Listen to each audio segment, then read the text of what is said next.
Hey, how's it going, guys? Garcia here with another portfolio update. So in this video, I'll break down the portfolio, talk about any moves that I made, and show the post on Twitter, and I'll give the shout outs at the end of the video. So today we are up very nicely to $126,539.62. So we're in the 126s for the very first time. And it's exciting, guys. It's exciting to see the portfolio grow over time and for you guys to be along in the journey and kind of see the way, how it happens. So let's look at the small account.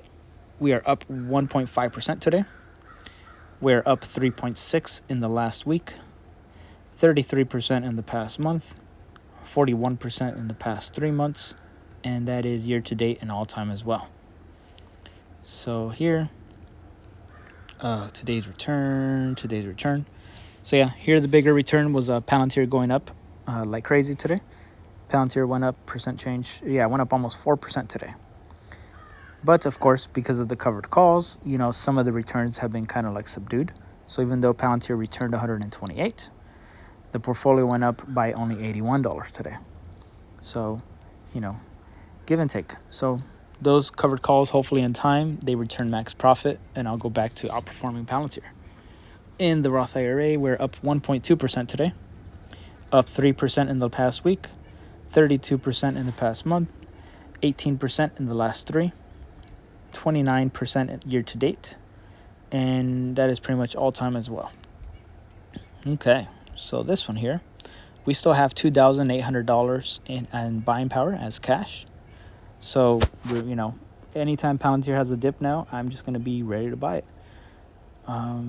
So here, we'll go to, is that today's return as well? Today's return. Yeah, so here, the biggest, on the negative side, it's the covered calls on Palantir, down 86, and down 42 on the TSLA covered calls. Now today, what did TSLA return? Was this at the very end, like last second? 33, yeah, 1594. Interesting. All right, well here, Palantir went up 267, and the portfolio in all was up 208. All right, and to the big account. We're up 2.4% today, 6% in the past week, 24% in the past month, 32% in the last 3, 46% year to date, 25% in the past year, and 15.8% all time. So making higher moves, higher and higher. I mean, it's just crazy. I was kind of like plotting it earlier, or I was just kind of like checking the low here on January 31st. It's a 92% move in the portfolio. It's fucking crazy, guys. Man. Okay. So here in this portfolio, we have $9,300 in cash. So that, again, it's going to be for buying the dip on Palantir.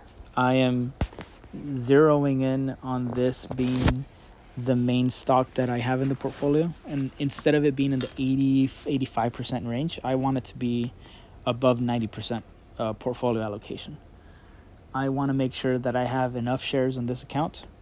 So that way, wherever we are, wherever we're living, we'll be able to live off of the covered call premium that I'll be able to bring in, when Palantir is trading in the, let's say, in the hundreds, 200s, who knows what it could be trading at.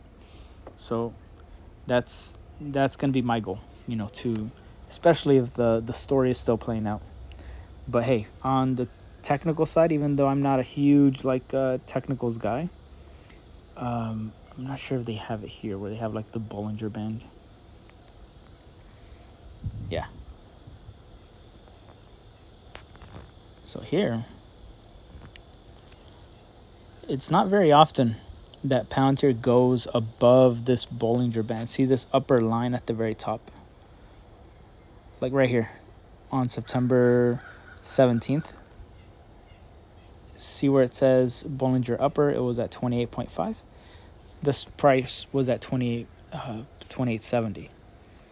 Here, the other times where it was above it was here in November February, the earnings date.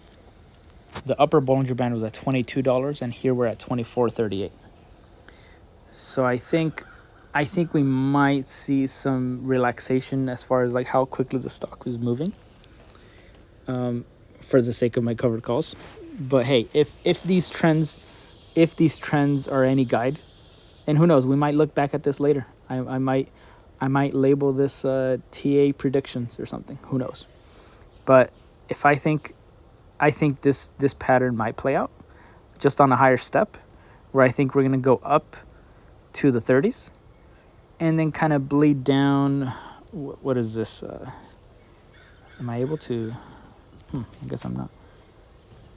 I think we're gonna go up into the 30s, and I think we're gonna bleed down a good 20%. We're gonna bleed down a good 20%, just like it did here. So whatever 20%, $30 minus 20%, whatever that is. What is that? $24 maybe. That might be the new low. But I think I'm rambling just TA nonsense at this point. Okay. So here, we'll go to Twitter. So here, zero F's gave said, Garcia Cap leads the grandkids to a secret door where his shrine to carp is hidden. Framed memes on the walls, dusty old Palantir swag on mannequins. What was once known as a meme lord, he whispers. And dude, that was killing me. That comment absolutely killed me. I was just thinking about this image the whole time. The best part is I already had this image already made. There's the carp picture here. Here's a carp on the TV. So I added the Palantir swag. I added the 3 hats that I own. I added the black hat, the gray one, and the camo hat. So the camo hat's sitting in between the 2 hats. You might not see it because it's camo. And under the comment, I put, what do you guys think is in this GameCube? Need for Speed Underground 2. That game was iconic to me. I have so many memories playing on the GameCube, and that's one of them. Super Smash Bros. Was also another one. So, good morning to everyone, except Disneyland's Tweedledee, who tried snapping my neck back in 1997. This guy was full-on gonna action movie, like, snap my neck. My mom just took a picture like it's no big deal. I don't think it was a small deal. I think he was trying to assassinate me. And today, Jerome Powell was talking with Congress again. So Jerome Powell is, he really does not want to tell Congress when he's going to cut rates. And they keep asking. What are you doing? What are you doing? What are you doing? What are you doing? What is that? What are you doing? What are you doing? What is that? What are you doing? What is that? What is that? It's a ring. And if I talk, you. Oh yeah. No amount of ratios, spreadsheets, and DCF models will save you. So I think sometimes people, they get analysis paralysis, and they want to see the discounted cash flow. They want to see these ratios. They want to know everything is perfect, and they want to make sure they buy the stock when it's absolutely undervalued. Well, if that was me, I would have never bought Palantir. I would have never been able to buy Palantir and accumulate the amount of shares that I did if I was waiting for the perfect time to buy in.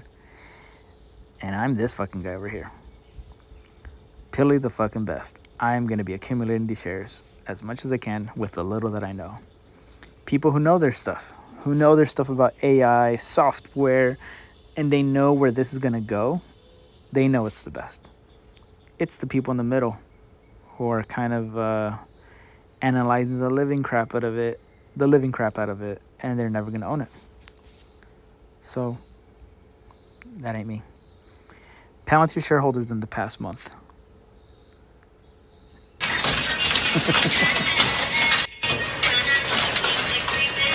I want to feel like it's raining on me, okay? whack. Got smacked with profits. And that's it, you guys. And here's my Palantir investment thesis. For those of you guys who want to read it, I'll just kind of like scroll through it in case you guys want to read it.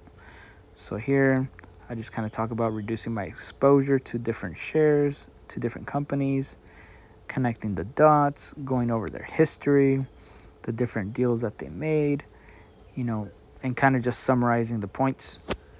And at the end of the day, I was willing to buy Palantir at $15, $20, and $25 a share because I have full conviction that this company is full of stone cold killers who have proven to be winners.